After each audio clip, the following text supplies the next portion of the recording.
এই দেখো কি এনেছে, বাপরে বাপ কত বড় মাছ এনেছে।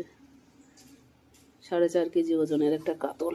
বলো এত বড় মাছটা আমি কাটবো কি করে? যে বটি নিয়ে এসেছি কাটবো, এত বড় মাছ কাটতে পারি? চিংড়ি মাছ নিয়ে এসেছি 1 কেজি, কয়েকটা নিয়ে এসলাম, রান্না করব।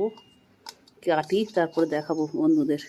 সকল বন্ধুদের জানাই গুড মর্নিং, শুভ সকাল। সবাই খুব ভালো থেকো, দিনটা খুব ভালো কাটুক। আজ রবিবার, ছুটির দিন।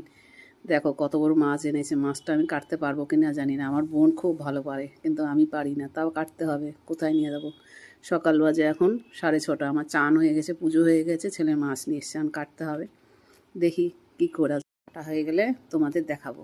এই দেখো মাছের আঁশটা তুললাম, কত যুদ্ধ করে। বাবারে আঁশ দিয়ে কোটায় বাড়ি কি অবস্থা, আমি কাটিব কি করে বাবারে। দেখো কেটেছি, খুব যুদ্ধ করে কাটলাম মাছটাকে। মাছের ডিম বেরিয়েছে কত বড়ই, দেখো মাছের ডিমটা। এই মাছের মাথা, তেল।